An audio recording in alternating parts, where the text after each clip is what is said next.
Hello, I'm Kyle Hanan, the world record holder in surviving the most chemotherapy and also the cancer patient with the largest biceps in the world. Today, I hope to be of encouragement or motivation to get to the next level, to overcome the challenge that we have in front of us, or to just get better at what we love doing, or that we might be able to find what we love doing and get over interferences and emotions that are keeping us away from that. So I've kind of been operating lately as a mind coach. What is that? Well, it's about how we can do kind of what I just mentioned, about how to get the mind into a state or a place or habits or a way that you can achieve your goals, you can battle through difficult times, you can learn to resolve issues, and you can find a good state of mind to be in. Attached to mindset is exercise. That's one of the first most important components of mind, is going to be exercise. So it's just what I love, the biomechanics of the body, biohacking the body. But hopefully something today I'm talking about will help you achieve a better mindset and overcome anything that you're facing. So today we've got our first guest on the show. So surprise, my lovely, gorgeous Ara, my wife. Hi. It's nice to be in your third episode of your podcast. Well, this is the best person that I've ever known, the most amazing, wonderful girl. No, you're not going to have to listen to us, don't worry. Go back and forth. Oh, you're so great. So, Ara is a person we can learn about her life in a completely different element. She has encouraged me so much in my life in the last 3 years. She was sent by God, I believe. My family thinks the same thing. And hopefully I was sent by God to her life as well. And we just mutually have worked together to increase one another's lives and our health. I think it's not a coincidence that since I've known Ara, I've become healthier and healthier to the point where I am in this place right now. We just continue to be blessed with increasing health and all around, and there's challenges in each day, but we've had so many best day evers, and I can't wait for tomorrow. It's going to be even better. I met Ara when she'd been in America for only a couple months. She petitioned for around, how long, 11 years? 12 years. 12 years to come into the country legally. And there's so much that goes into that, as a lot of people know. What was your reason for moving to the United States? Why did you want to move here? Philippines is pretty cool, right? I don't know, maybe when I was a kid. Because I used to watch American movie, and it looks like it's fun to go in some places. Did you think people had a better free life here? Maybe better government, better kind of freedom or that kind of thing? I think so, yeah. Yes. And then So Ara and I got to know one another when I was visiting her father in the hospital. Her father had cancer. I visit cancer patients, connect with a lot of cancer patients. He was in very, very advanced stage metastasized lung cancer and had a lot of other health issues. He's 72 years old. Mm-hmm. Just a great man. His name was David. And we spent a lot of time, I spent hours talking to him about old baseball and boxing and all sorts of things about life. Just a great man who was just loved a lot of people, helped a lot of people, and loved God. She became David's primary caretaker during that time. So when I visited him, I really got to see and get to know Ara much better, and she got to know me. We started dating, and maybe a month or two after that, 2 months after that, January 2nd, I believe was the date, is her father passed on. He moved to heaven. So he passed from cancer, and then literally maybe 5 days later, I had one of my worst scan returns of cancer. My cancer just blew up. It was a really, really rough time, and she stayed by my side. She stayed there through it all and helped me through it all to recover so much. I mean, there was one night where my temperature was it hit 105, right? 107. 107. You were putting the cold, the cold towels all over my body and just praying for me and caressing me. She would do cupping. She does cupping, which is awesome. I didn't know much about that, where it's a jar and a match and she lights something and you put it on the back. A lot of Olympic athletes are using it right now, and she is amazing at it. So she did that quite a bit, and it really did help break up a lot of the infection and things that was going on in my lungs. She just spent hours caring for me in that way, so just so grateful. Well, David was her non-biological dad. Her biological dad, Tatai, was he passed on when you were about 19? Something like that, because I was third year college. So her Tatai passed on of cancer, also the same kind of cancer, lung cancer. So to have that background and to still stay, almost, do you feel like, what causes you to stay? Why would you, when you've already experienced loss with cancer, what made you want to stay with me, even though I had really bad cancer? Maybe because I saw my tatay pass away, and then my second dad passed away. So it looks like I don't want to experience that again, something like that. Wow. You know that if you know that somebody is kind of dying, you want to stay more. Wow. And I said to myself before that I don't mind, or I don't care that if a person is sick, as long as you love the person, because I don't see that in the first place when I met you. And I said, who cares? I know, because you don't, if you love a person, and if you think you want to be with the rest of her life or his life, you're not gonna think the negative. You want to think the positive outcome or output. Yeah. That's amazing. That's awesome. So if you see, it's a lot of people have said it's a miracle that I'm healthy right now, or that I'm even alive. Well, here's the miracle right here. This is the primary miracle. She's a walking, living miracle. She's had many challenges in her life.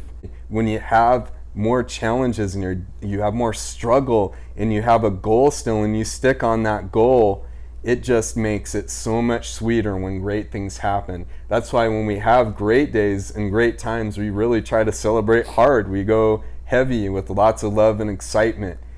And again, it's, you go through these difficult things. It seems they're never going to lift. It seems you may be stuck with them forever. It seems just so hopeless that maybe you're never going to break out of this problem that you have. And if you could just break out of this problem, you can achieve the goal that you have. Just remember, when you're going through that battle and you're achieving that goal, do not get discouraged, because that struggle that you're going through is making you stronger. And I know on a surface level, we hear, well, you got to go through a tough time so you can get out the diamonds. Sometimes it's not that simple, and you may have a passion. You might not even be sure where your purpose is. If you don't have a purpose, or maybe you have multiple purposes, and it's confusing, and it's hard to find a plan to navigate through that, particularly when you have those struggles and when it just seems like things are overwhelming. Just keep reaching out, keep healthy practices, do your best in everything. Call out to God for help. Keep doing those things you know you need to do, connecting with people, keep moving. You got to exercise, strive to learn so that you can grow. Reach out to people who have struggled with the same things and are like-minded and some same passions with you, and just keep on moving, and miracles will happen. I believe a lot of times miracles happen because of the work that was put in. I have never seen a miracle happen just out of boom, just like that, like all of a sudden. And I believe it's possible, but I've never experienced myself, and I've never seen it where it's like, healed! I just have a hard time getting behind that sort of thing. Miracles, to me, God performs miracles. Here is a miracle right here, but it also took a lot of work for that miracle to occur in my life and also in her life. So don't stop. That miracle is there for you. It's out there, and You have a plan, you have a purpose. Go for what you're passionate in. Keep going towards that and work hard. Stay consistent. Keep going, no matter what. You just want to keep on that consistent part constantly. Keep on that discipline, and your rest will be sweeter. Don't burn yourself out on things that you're not passionate about or that stress you out a lot. And again, if you just continue reaching out to people, ask God for help, and have healthy practices, you will fall into it. You will gravitate towards those things that will help you achieve your dream and miracle.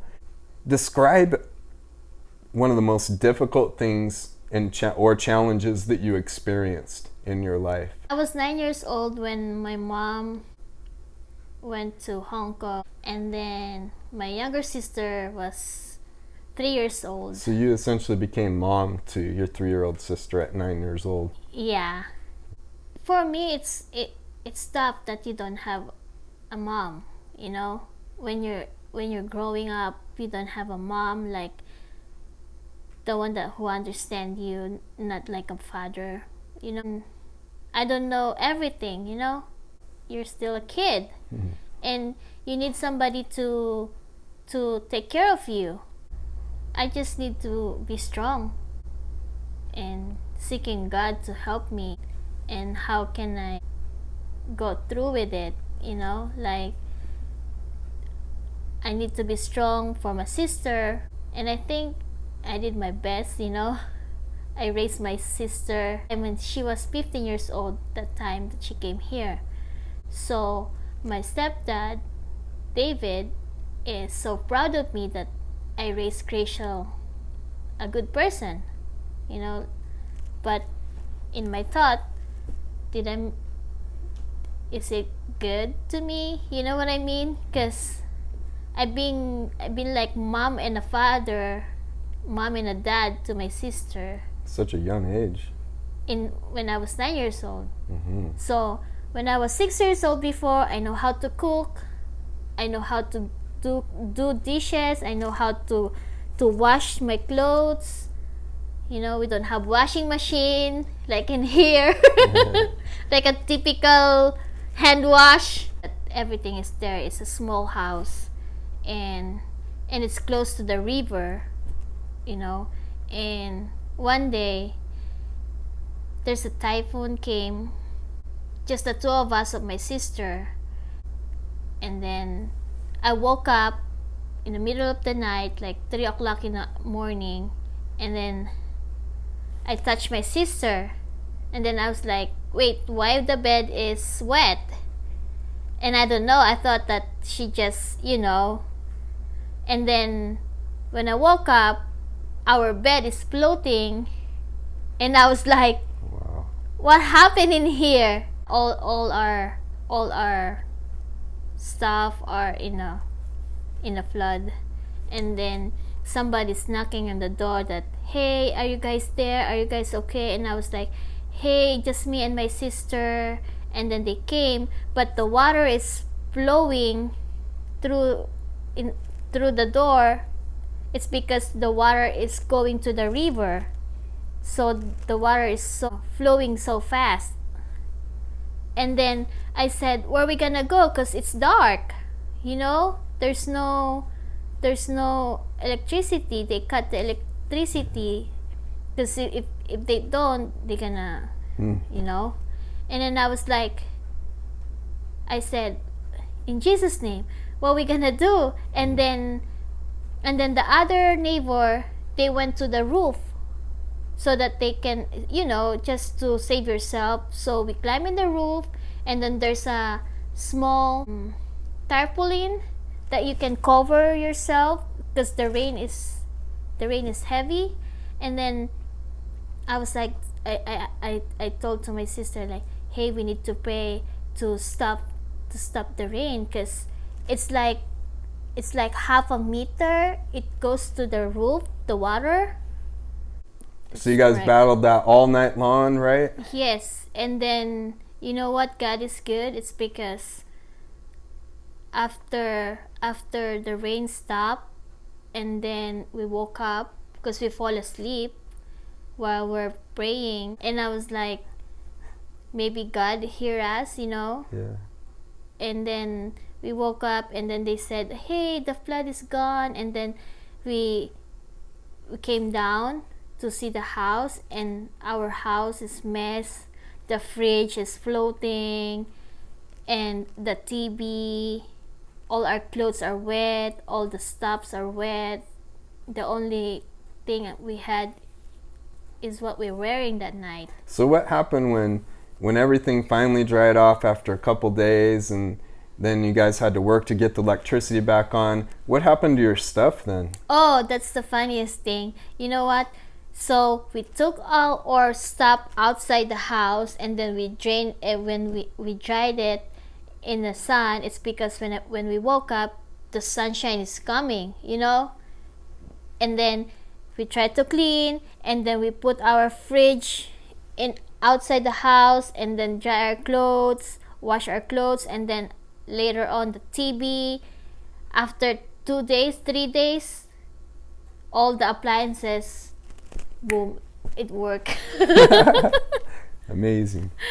Wow. Yeah, I know. I think you only need, when you had a struggle in life, you only need to pray hard and don't stop seeking and praising the Lord, calling Him.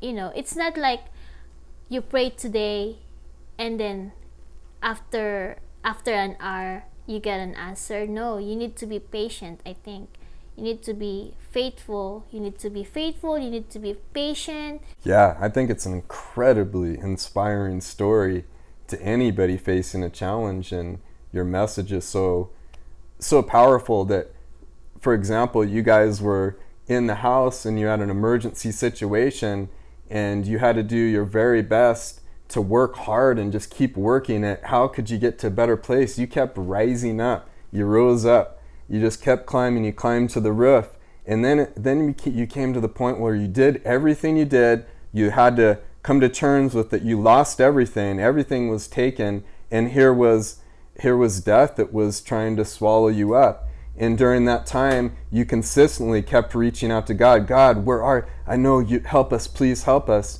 It was out of your control. You had no control over what happened.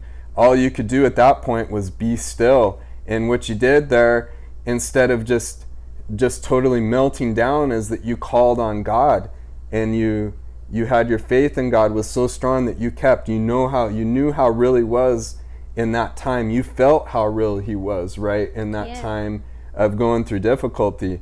So there's a great message there, is when we hit the bottom and it seems like we're in a sudden crisis, keep moving, make things better to the best you possibly can, and get other people to help you the best they can, connect, love somebody, and then it's out of your control, so you just got to keep seeking God.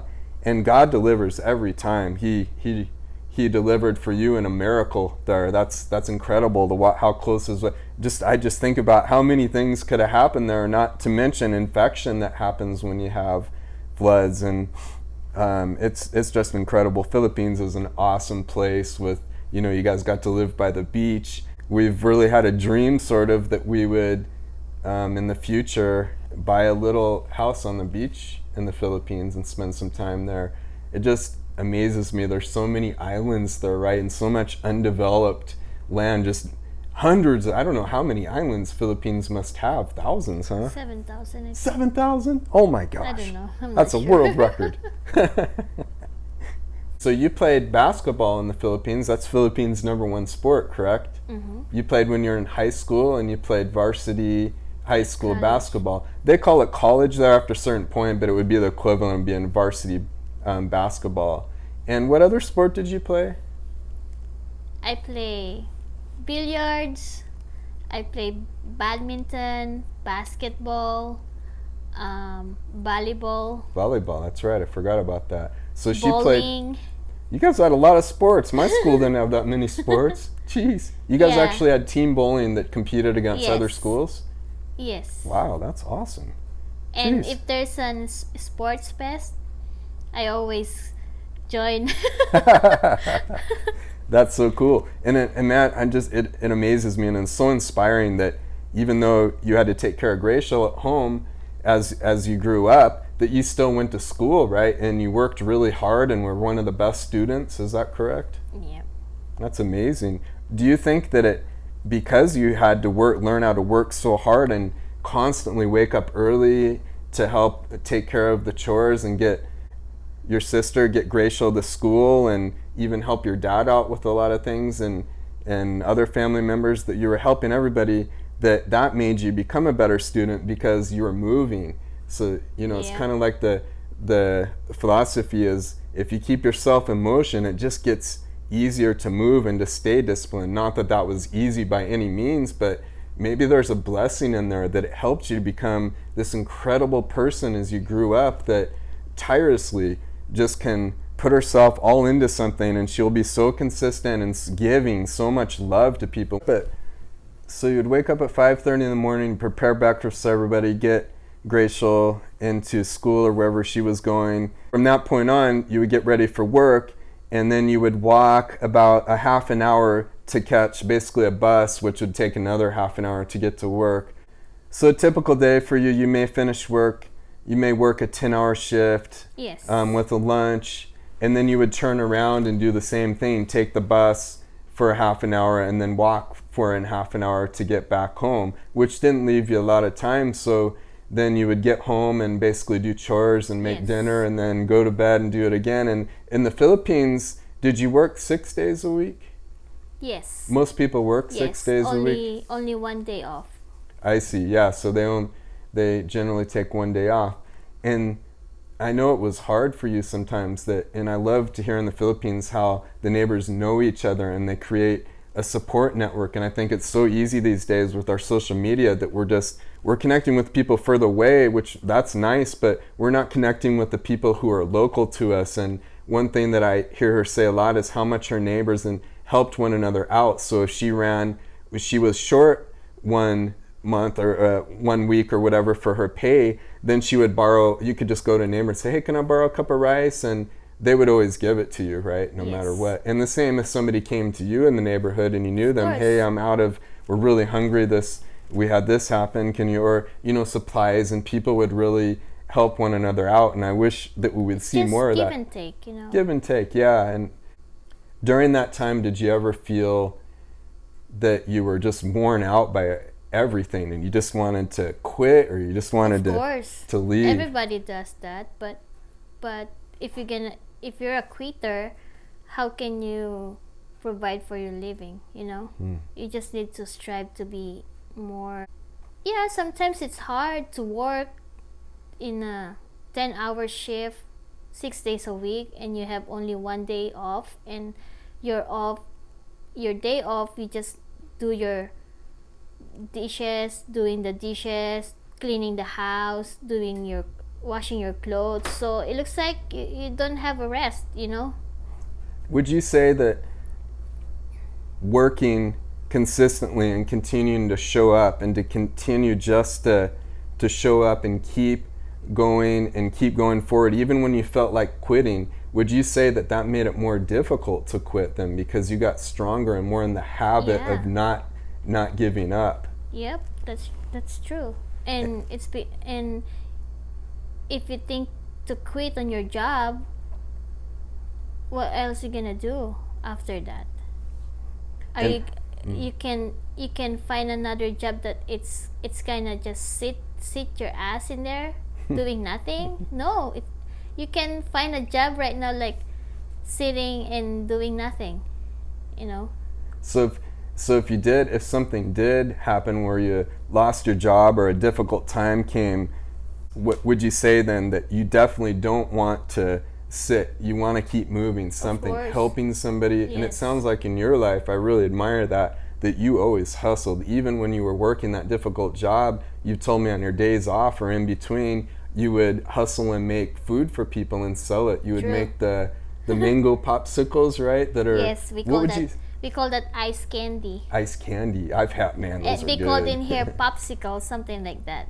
And you would hustle to make lumpia and all sorts of things. And mind you that it's kind of hard there because other people are doing that too. and she was It's an able to ex- sell a lot of it. So if she had to work and make that, you know, you're going to get the best Filipino in the world from it's her. an extra job, side job, you side know. hustle. Yeah.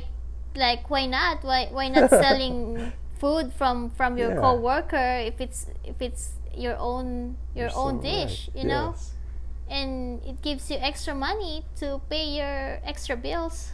That's a great one, and I know with the tough times that we're in now, it's harder for different people to get jobs. I know it's really hard, especially for younger people, to get a job right now, because the employers in this time they seem to value an older employee more, because they know that person over time has been consistent, and if they're still moving, they're probably going to be likely to show up for work. And now the next generation coming up, they have so many distractions. I really feel for them with as much online social media and phones and all sorts of gadgets that we all, you know, I've been battling it myself, deal with.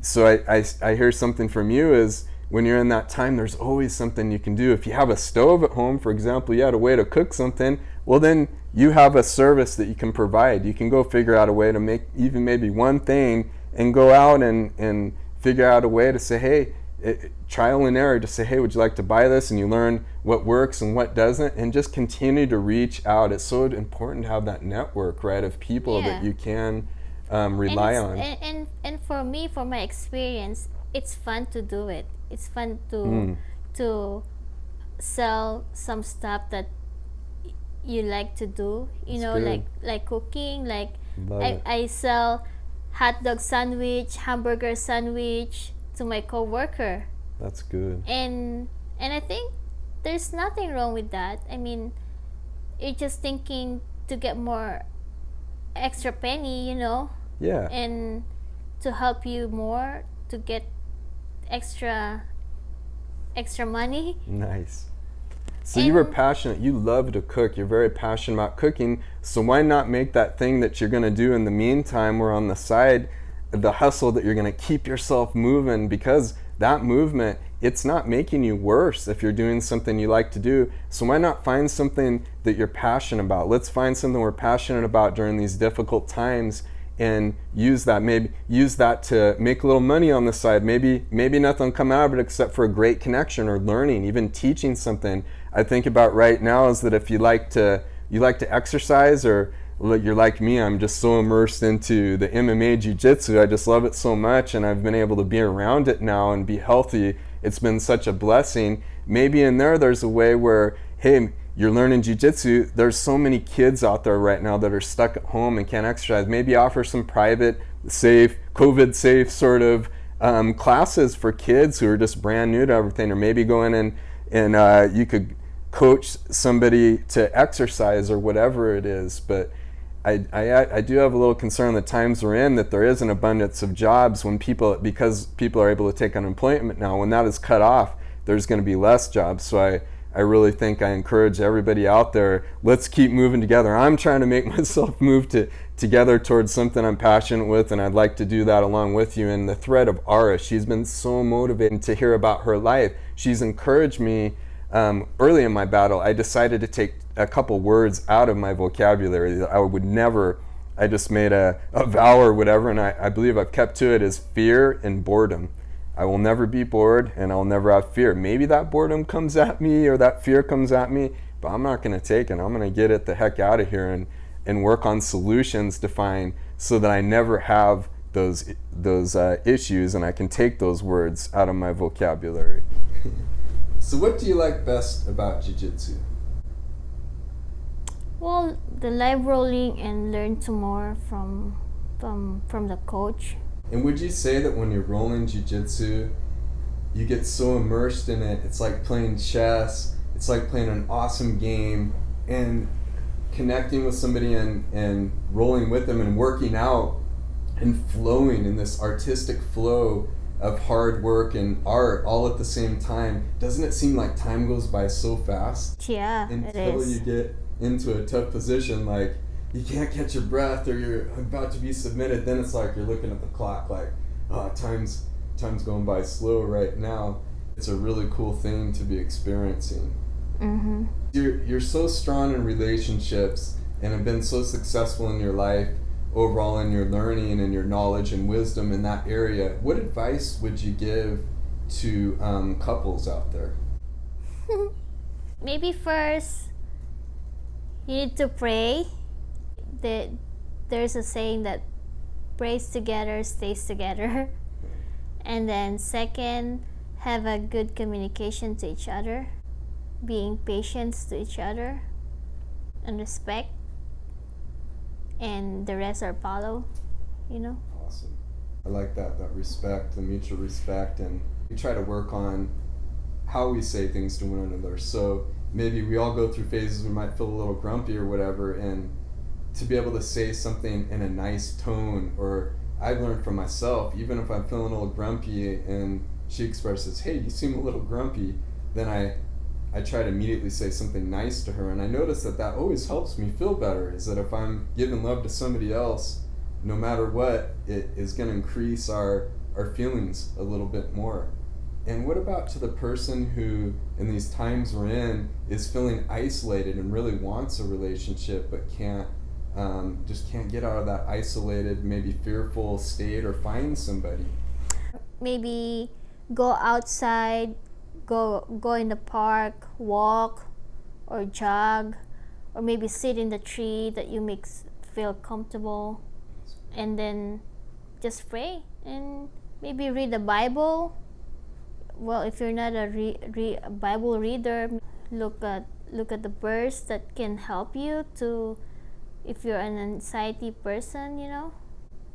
We're doing our Bible study every day, the Psalm and Proverbs. I think in these times we're living in, it's so difficult to get out of that state, to get in that mindset of just, man, I know I need to get off, but it's becoming progressively more difficult and I'm just frozen. I'm so fearful of what outside, and I know I should move, I can't move. I'd rather just stay into the cycle that I'm in right now. One thing that may help is how much getting uncomfortable for a little period of time can increase gratitude and improve your state of mind. So that may be, for example, this going outside, like some of the things she was taking. Maybe it's hard for you to go outside, and understandable, whatever you're going through, totally understand. And I know I experienced it when I was living in a bubble and I was forced to not have human contact, and I couldn't even get a hug. So here's a hug for anybody right now. Please hug yourself, receive that hug. Is that I longed for it, and I realized at that time how healthy it was and how unhealthy it can be to be locked in, but also how difficult it is to get out of that state. I would literally experience just vertigo when I'd be trapped in a bubble, and I'd even get in the car, it was too much for me, or to walk outside. I couldn't walk outside in the daytime. I had to go out at night, and I'd be on a lot of medicine, so things became difficult. So it's understandable, whatever your deal is, but what's the next step? You got to get a little bit uncomfortable. Go outside and take a walk, maybe just 5 minutes, put in some earbuds, practice slow, steady, deep breathing, and just let everything melt off. Well, when you come back in and you went through that uncomfortable session, now you've opened up the door for the opportunity to experience gratitude. So now you can sit down, and all of a sudden, where you were sitting before, it's going to feel better. You're going to improve, and you're going to feel grateful for being able to sit there in that time. And now you can maybe take a step to read something or do something like she was saying, something that's going to be a good impact on your mind, something positive. Don't go into something that's like, it's like the killer is coming for you. Feel anxious. Here the killer comes, or here's a very heartbreaking, terrible story. And hey, we can experience those. But if we've been in that state and we're putting that into our mind instead of something that's positive and it's going to encourage us to work through solutions with similar people, or if we don't try to reach out and help somebody and just send an encouraging word, we're going to be stuck in that state. But it does take that discomfort and that consistency, like Ara demonstrates. When you were going to your job in the warehouse, I'm sure it wasn't always completely comfortable, and you were like, great, I get to do this job, but you tarried through it. And didn't it make it so much sweeter when you finally got to drop that nickel into the karaoke, the videoke? Of course, yeah. Or maybe go hiking or go in a yoga class for you to meditate more, you know? Get Right, some so- sweat. Yeah, so we know how difficult it is. We all know how difficult it is right now. Let's be of mutual encouragement to one another to rise up. Let's keep moving, even if we got to go all the way up to the roof, and let's let go and know that we're not completely in control, but we need to make those healthy habits. We need to take those actions. It's so important because we may call on God, but He may be asking us to step out and get a little bit uncomfortable too. So those practices are so important. Let's get uncomfortable together. Let's learn something and become better than before and grow and change and be able to get together and celebrate an expression of gratitude all together in that celebration of gratitude. Would love to hear feedback, would love to continue to grow and work together. Excited about the next guests that we have lined up for our show. Thank you so much for joining us. We love you guys. Have the best day ever.